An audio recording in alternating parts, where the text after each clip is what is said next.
اللہ رب العزت کہے گا عرش معلیٰ سے یہ میرا بندہ ہے، یہ میرا محبوب ہے، اس کی آنکھیں میری آنکھیں ہیں، اس کے کان میرے کان ہیں جن کانوں سے یہ سنتا ہے، اس کا چہرہ میرا چہرہ ہے، اس کے ہاتھ میرے ہاتھ ہیں، اس کے پاؤں میرے پاؤں ہیں جن کے ساتھ یہ چلتا ہے۔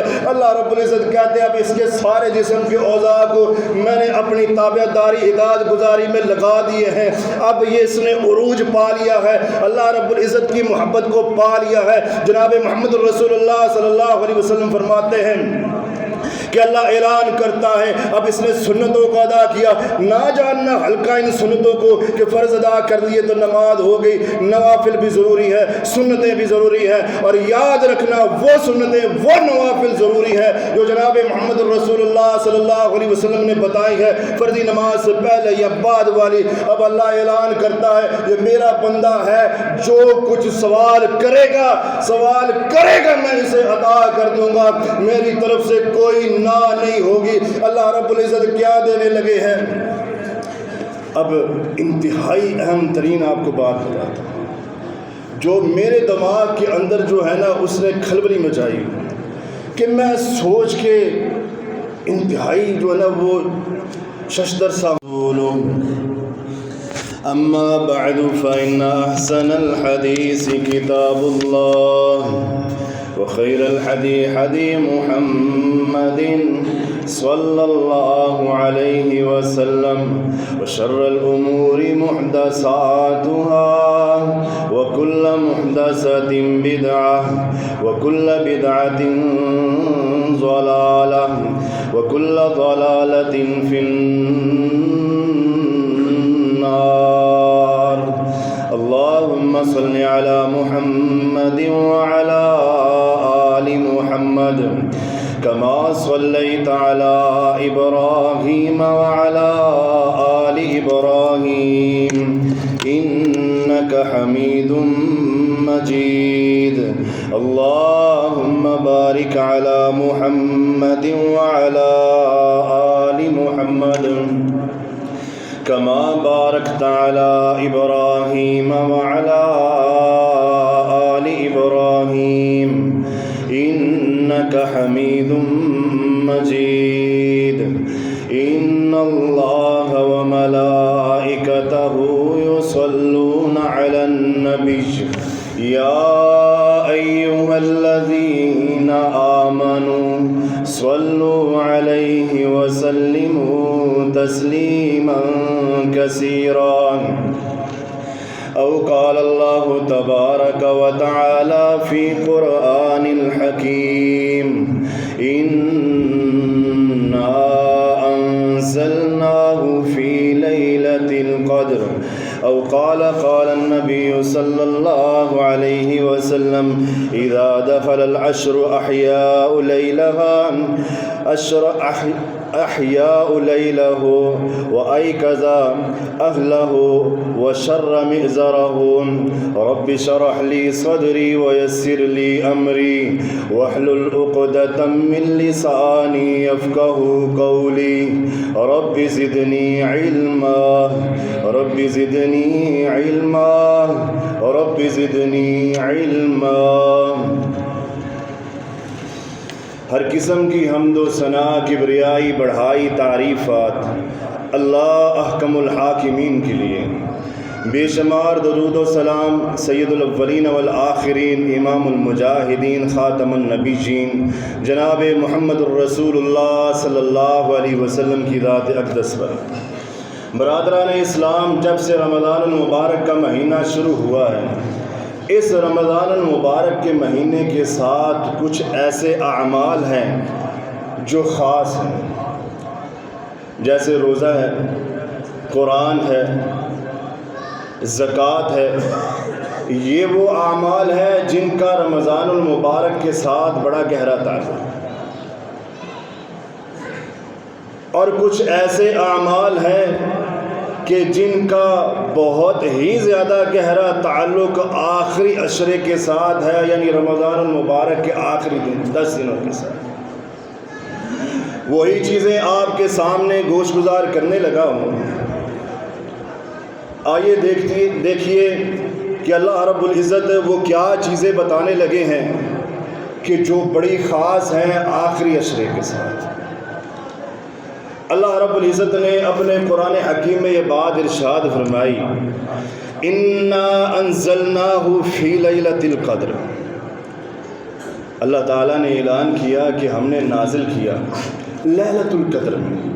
وَمَا أَدْرَاكَ مَا لَيْلَةُ الْقَدْر، لیلۃ القدر کیا ہے؟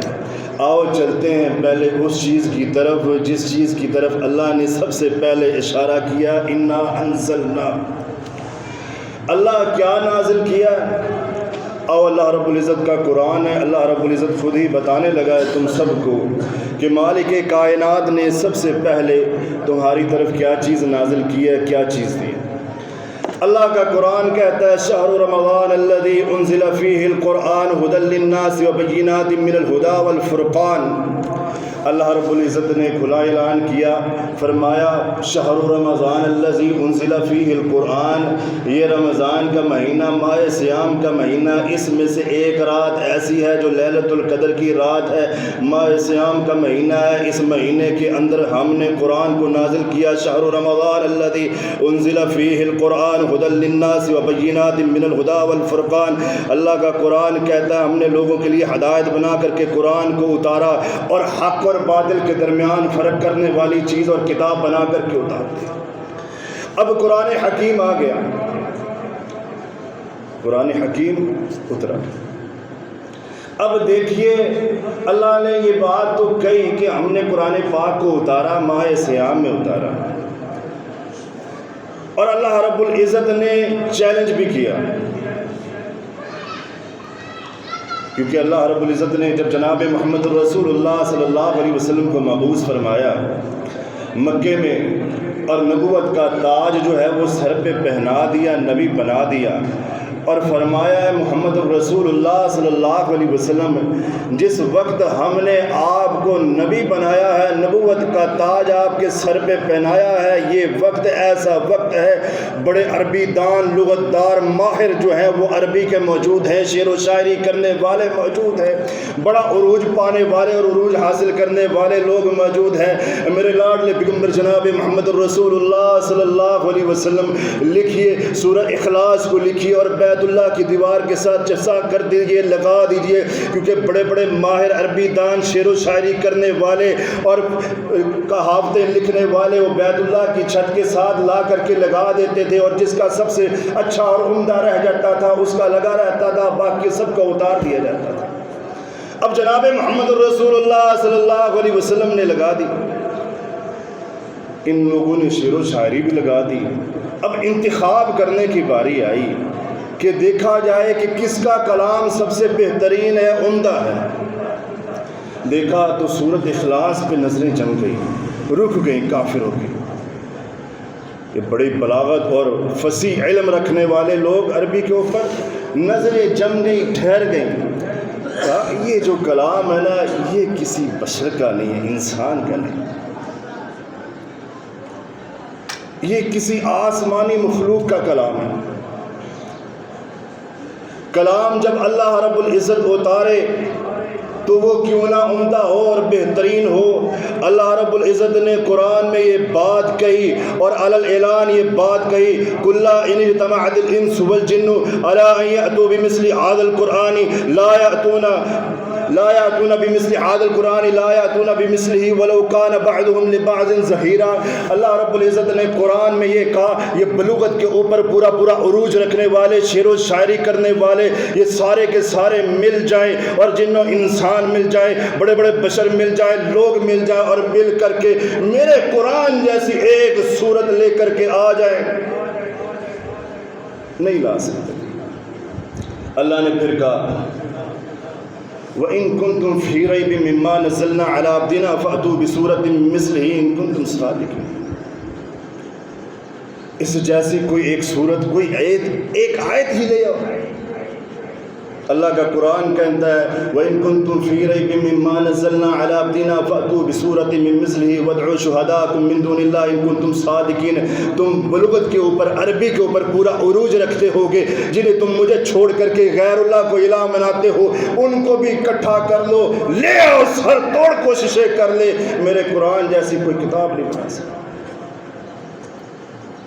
آؤ دیکھو کتنی عظیم کتاب ہے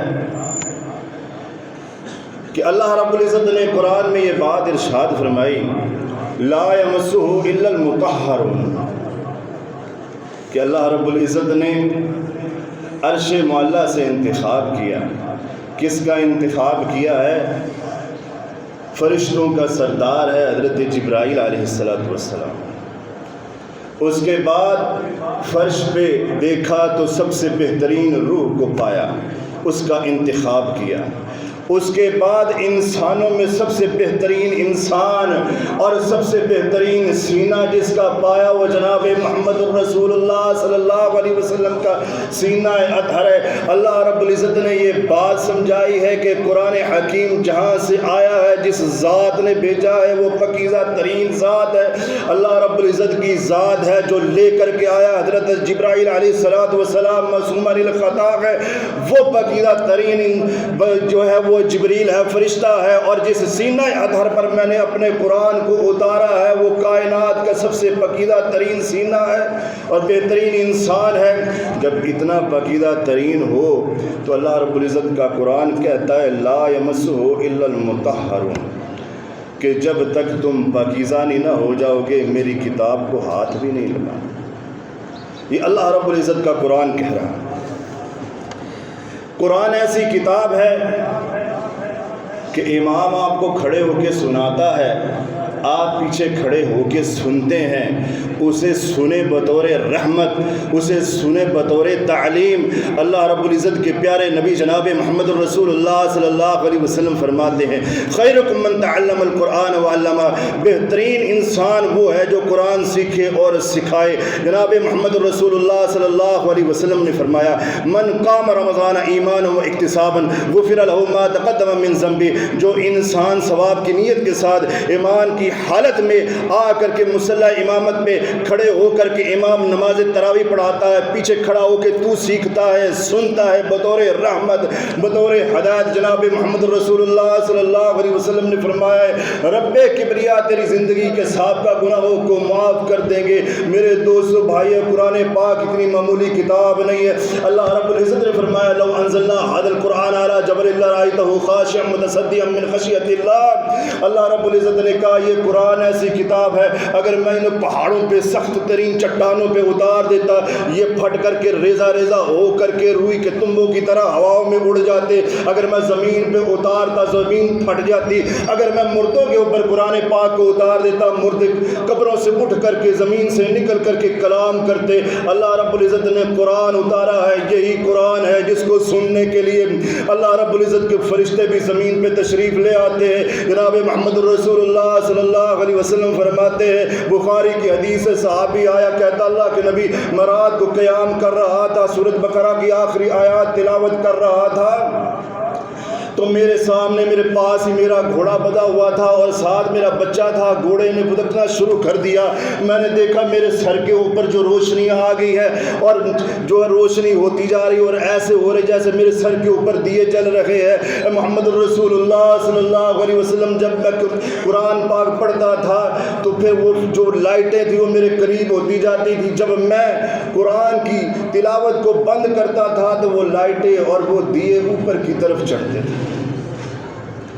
اللہ کے نبی میں پریشان ہو گیا، کہیں یہ نہ ہو کہ میں قرآن پڑھتا رہوں اور یہ میرا گھوڑا ڈر کی وجہ سے اچھلتا رہے، کہیں میرے بچے کو یہ ہلاک ہی نہ کچل ہی نہ ڈالے۔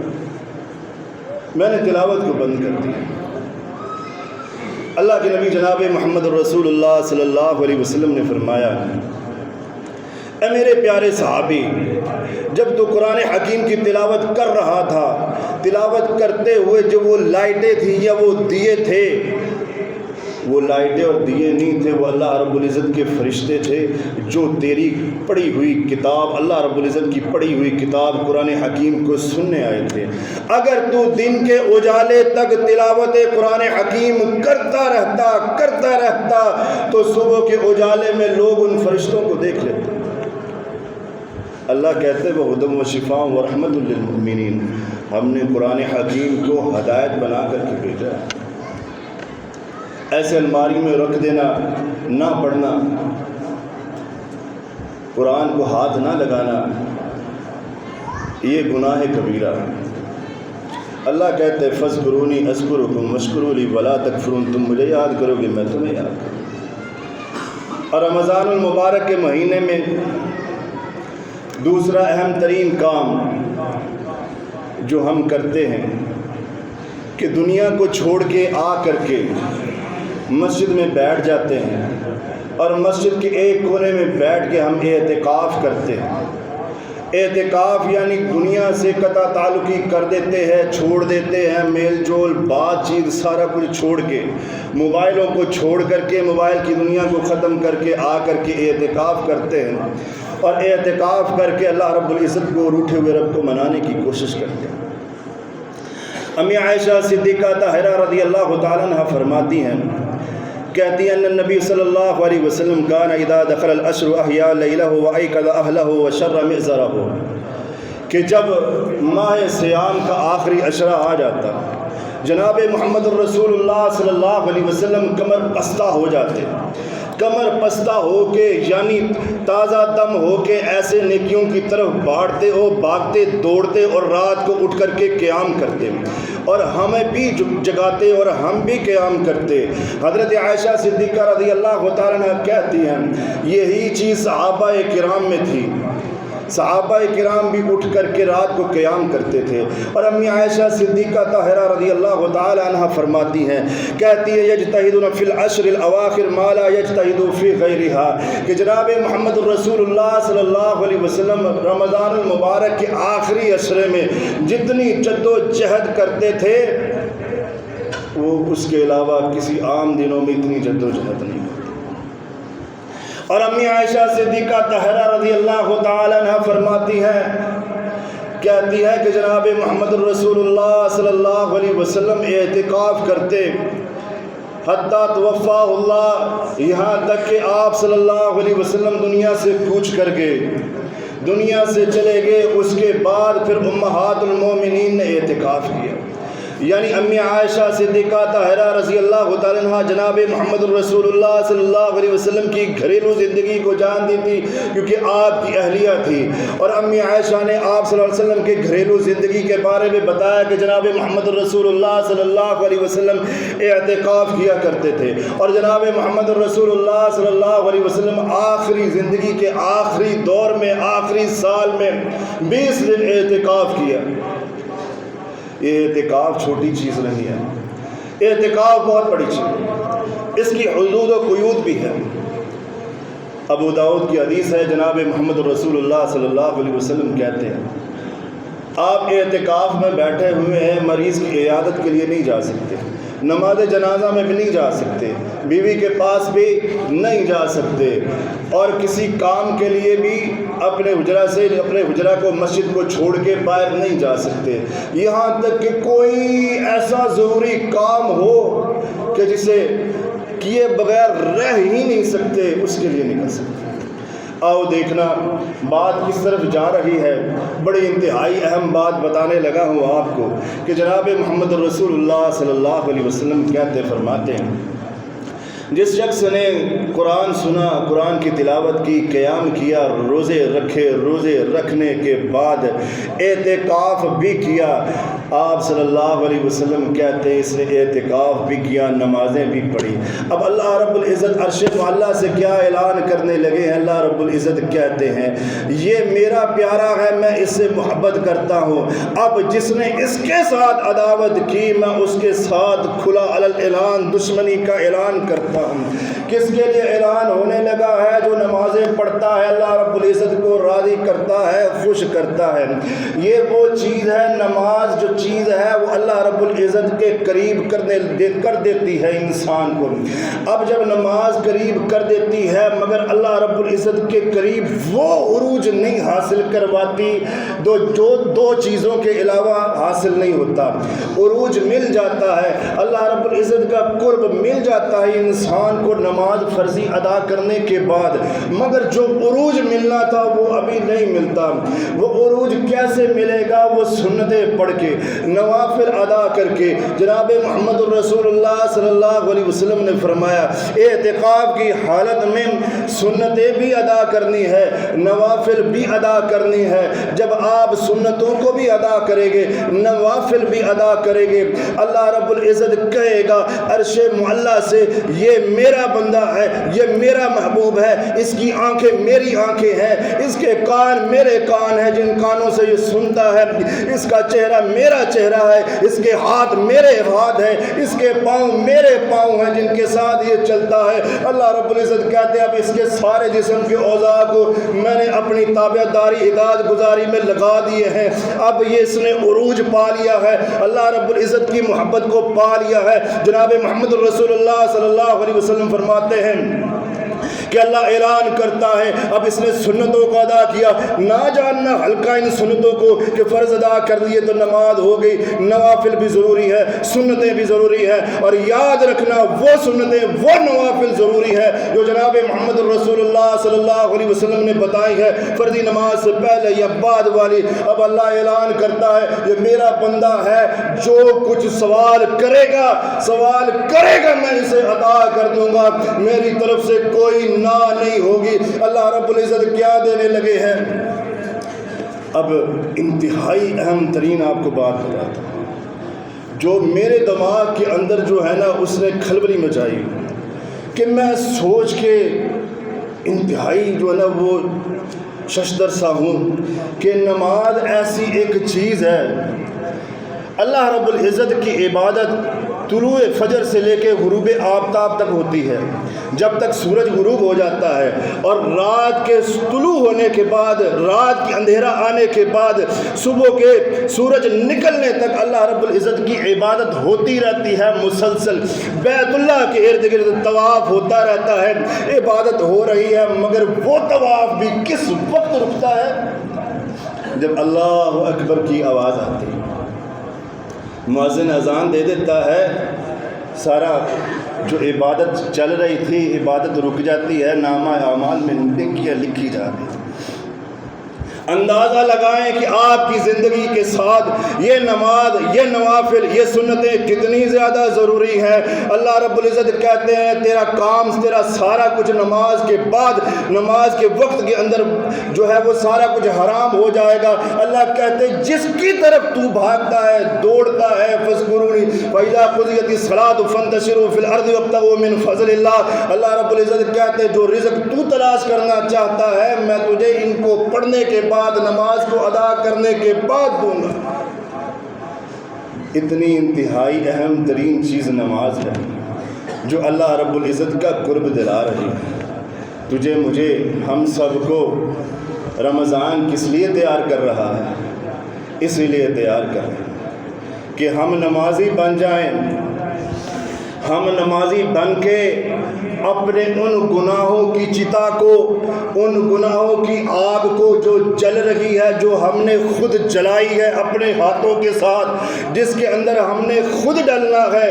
کیا ہم نے سوچا ہے اعتکاف کے اندر یا جب سے ماہ صیام شروع ہوا ہے، 20، 22، 23 روزے گزر کے تب سے لے کر کے اب تک ہم نے جو چتا جلائی ہوئی ہے جس کے اندر ہم نے خود ڈلنا ہے، کیا ہم نے اپنی آنکھوں کے اس پانی کے ساتھ اس چتا کو ٹھنڈا کیا ہے؟ اس گناہوں سے بھڑکتی ہوئی آگ کو، جلتی ہوئی آگ کو جس کے اندر ہم نے خود جانا ہے اور اپنے ہاتھوں سے جلائی ہے، کیا آنکھوں کے پانی سے اس آگ کو بجھایا ہے؟ کیا اپنے گناہوں کی چتا کو بھسم کروایا ہے؟ بھسم کروا کے کیا ہم نے اپنے نام جنت کو الاٹ کرایا؟ سوچنے والی چیز ہے۔ اور جناب محمد الرسول اللہ صلی اللہ علیہ وسلم نے فرمایا کہ رمضان المبارک کے مہینے میں آخری تیسری چیز کیا ہے؟ لیلۃ القدر۔ لیلۃ القدر خیر من الف شہر، 1000 مہینوں سے ایک رات بہتر۔ کیا ہوتا ہے اس کے اندر؟ تنزل الملائکۃ والروح فیہا باذن ربہم من کل یوم، اس رات کے اندر فرشتے اور روح الامین اترتے ہیں۔ سلام ہی حتی مطلع الفجر، سورج کے طلوع ہونے تک لوگوں پہ سلامتی رہتی ہے۔ اب لیلۃ القدر کی ایک رات 1000 مہینوں سے بہتر ہے، یہ تو سمجھ آ رہی ہے۔ کیا یہ سوچیں کہ ہماری زندگی 20 سال ہے، 15 سال ہے، 30 سال ہے، 50 سال ہے، 60 سال ہے؟ کتنی زندگی ہے؟ 1000 مہینوں کی راتوں سے بہتر، یعنی بہتر لفظ سنے سمجھے کہ بہتر 1000 مہینوں میں آتے ہیں 83 سال 4 مہینے، یعنی آپ کی عمر کے حصے سے بھی شاید ہو سکتا ہے کہ آگے کام نکل جائے، اور آگے سے آگے جا رہا ہے کیونکہ بہتر ہے، اور یہ رات اتنی بہتر ہے جس کی تلاش کے لیے جناب محمد الرسول اللہ صلی اللہ علیہ وسلم خود اٹھتے، اور جناب محمد الرسول اللہ صلی اللہ علیہ وسلم کے صحابہ کرام بھی اٹھتے۔ تتجافى جنوبهم عن المضاجع يدعون ربهم خوفا وطمعا ومما رزقناهم ينفقون، کہ جناب محمد الرسول اللہ صلی اللہ علیہ وسلم کے صحابہ کرام اپنے آپ کو بستروں سے الگ کر دیتے، جدا کر دیتے، خوف کی وجہ سے، اللہ رب العزت کی ناراضگی کی وجہ سے، اور امید کے ساتھ، استماع کے ساتھ، اس امید کے ساتھ کہ میں نے اپنے روٹھے ہوئے رب کو، مالک کو، ناراض مالک کو، روٹھے ہوئے رب کو منانا ہے، اس امید کے ساتھ اللہ رب العزت کا ذکر کرتے ہیں۔ اللہ قرآن میں کہتے فلا تعلم نفس ما اخفی لهم من قرۃ اعین جزاء بما كانوا يعملون، میں ان کو ایسے اجر سے نوازوں گا کہ جو کسی آنکھ نے نہیں دیکھا ہوگا، ایسا اجر دوں گا۔ جناب محمد الرسول اللہ صلی اللہ علیہ وسلم کی حدیث سن لو، بہقی کی حدیث ہے کہ جناب محمد الرسول اللہ صلی اللہ علیہ وسلم نے فرمایا جب لیلۃ القدر کی رات ہوتی ہے، فرشتوں کا نزول ہوتا ہے، اس کے اندر جبریل امین بھی آتے ہیں، سبز رنگ کا جھنڈا پکڑا ہوتا ہے، لا کر کے دیکھنا کس کا رمضان بیکار جانے لگا ہے، کس کا رمضان، کس کا اعتکاف، کس کی نمازیں بیکار جانے لگی ہیں، ضائع جانے لگی ہیں، اور ایسے یعنی کہ جناب محمد رسول اللہ صلی اللہ علیہ وسلم کی وہ حدیث جو میں نے پہلے آپ کو سنائی کہ رمضان شروع ہوا، یا باغی الخیر اقبل اقبل اقبل یا باغی الشر اکثر، اب جو نیکی کو طلب کرنے والے اٹھ کمر پستہ ہو جا، بڑھ نیکی کر، اور برائی کو طلب کرنے والے رک جا۔ دیکھنا کیسے کسی کے لیے رمضان برباد ہونے لگا ہے۔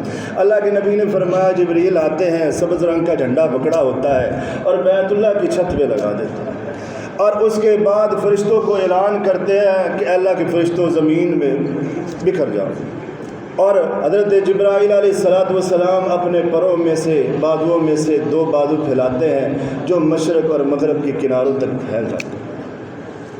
اب وہ فرشتے زمین میں پھیلتے ہیں، دیکھتے ہیں کہ کون کیا کر رہا ہے، کون کس حالت میں ہے، دعا کر رہا ہے، روٹھے ہوئے رب کو منا رہا ہے، تلاوت کر رہا ہے، قرآن پڑھ رہا ہے، رو رہا ہے، کیا کر رہا ہے۔ آ کر کے حضرت جبرائیل علیہ السلام کو طلوع فجر کے قریب ملتے ہیں۔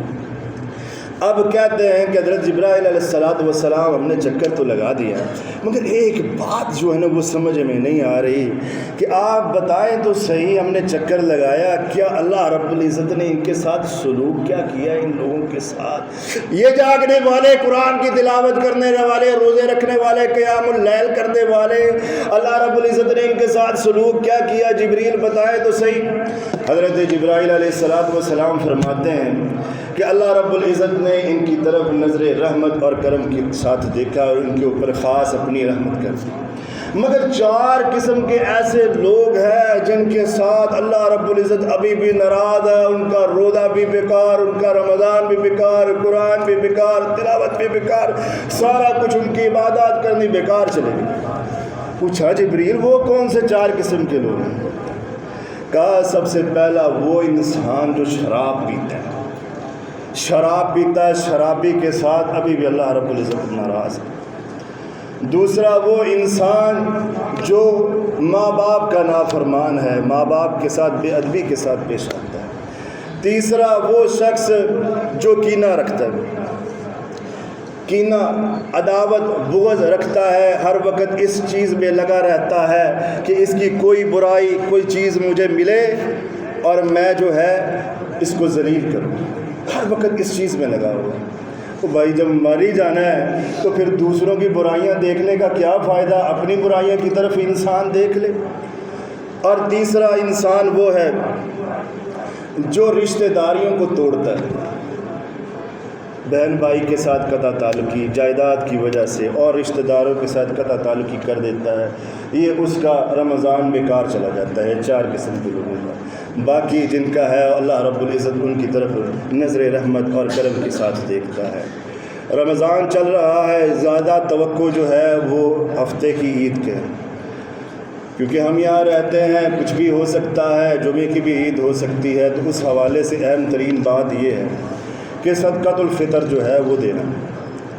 اب صدقۃ الفطر کس کو دینا ہے اور صدقۃ الفطر کتنا ہے، یہ 2 منٹ کی بات پہ آپ سمجھ لیجئے گا کہ جناب محمد رسول اللہ صلی اللہ علیہ وسلم کی بخاری کی حدیث ہے کہ اللہ کے نبی نے فرمایا ہے، صدقہ ہر عاقل، بالغ، سمجھدار، روزے دار، بیمار، روزہ نہیں رکھا، روزہ نہیں رکھ سکتا، مسافر ہے، بچہ ہے، وہ بچہ بھی جو عید سے پہلے جو ہے عید الفطر سے پہلے پیدا ہو گیا، ان سب کے اوپر صدقۃ الفطر فرض ہے، لازمی ہے، ضروری ہے دینا۔ اب صدقۃ الفطر کیوں دینا ضروری ہے؟ جو ہم روزے رکھتے ہیں اس کے اندر گناہ غلطیاں ہو جاتی، کمی پیشی ہو جاتی ہے، مگر پھر بھی فاتقوا اللہ ما استطعتم، جتنی طاقت ہے اتنا کرتے ہیں، مگر کوئی غلطیاں ہو جاتی ہیں اس کے ازالے کے لیے صدقۃ الفطر دیا جاتا ہے۔ اب اللہ کے نبی نے فرمایا کہ صدقۃ الفطر کس چیز سے آپ نے دینا ہے؟ صدقۃ الفطر جو زیادہ آپ گھر میں چیز استعمال کرتے ہیں اس سے صدقۃ الفطر دیا جائے گا۔ کہ آپ گندم استعمال کرتے ہیں، گھر کے اندر گندم کھاتے ہیں، یا چاول کا زیادہ استعمال کرتے ہیں، یا کھجوروں کا زیادہ استعمال کرتے ہیں، یا پھر آپ کشمش کا زیادہ استعمال کرتے ہیں۔ جس ادارہ میں آپ بیٹھے ہوئے ہیں انہوں نے حساب لگا کر کے بتایا ہے کہ آٹے کا جو فی کس بنتا ہے وہ 350 روپیہ بنتا ہے، اور 1000 روپیہ چاول کا بنتا ہے، 1500 روپیہ فطرانہ جو ہے وہ کھجوروں کا بنتا ہے، اور 3000 روپیہ کشمش کا بنتا ہے۔ اب جو آپ نے فطرانہ دینا ہے، اس کی جو آپ نے گھر سے نکال کے دینا ہے نا، اس کا ناپ کیا ہونا چاہیے؟ 1 سا ہونا چاہیے۔ اب 1 سا کتنا ہے؟ یہ 1 سا جو ہے فطرانہ یہ تقریباً 2.5 سے 3 کلو کے قریب پہنچ جاتا ہے، یہ فطرانہ ادا کرنا۔ اب آپ نے یہ بھی ذہن میں رکھنا ہے، اہم بات ہے کہ ذہن میں رکھنا ہے کہ آپ گھر میں بازاری آٹا کھاتے ہیں یا گندم والا کھاتے ہیں، اس حساب سے آپ نے فطرانہ دینا ہے۔ اگر اس سے کم دیا پھر آپ کا فطرانہ قبول نہیں ہوگا۔ لن تنالوا البر حتى تنفقوا مما تحبون، اللہ کا قرآن کہتا ہے اللہ بہترین چیز لیتا ہے، نکارہ چیز نہیں لیتا۔ آپ کھائے بہترین چیز اور نکارہ چیز جو ہے وہ اللہ کی راہ میں دیں، وہ بھی اپنے روزوں کو صاف کرانے کے لیے۔ اب آخری بات کہ آپ نے فطرانہ جو ہے وہ 2.5 سے 3 کے قریب کلو کے قریب دینا ہے۔ اب مصارف فطرانہ کون ہے؟ جس کو آپ نے فطرانہ دینا ہے وہ کون ہے؟ اللہ کی قرآن کی آیت انما الصدقات للفقراء والمساکین والعاملین علیہا والمعلفۃ قلوبہم وفی الرقاب والغارمین فی سبیل اللہ وابن السبیل فریضۃ من اللہ۔ جو مصارف زکوٰۃ ہیں، جن کو زکوٰۃ دی جا سکتی ہے، انہیں کو فطرانہ دیا جا سکتا ہے، یعنی جن کو آپ زکوٰۃ دیں ان کو فطرانہ دے سکتے ہیں۔ تو فطرانہ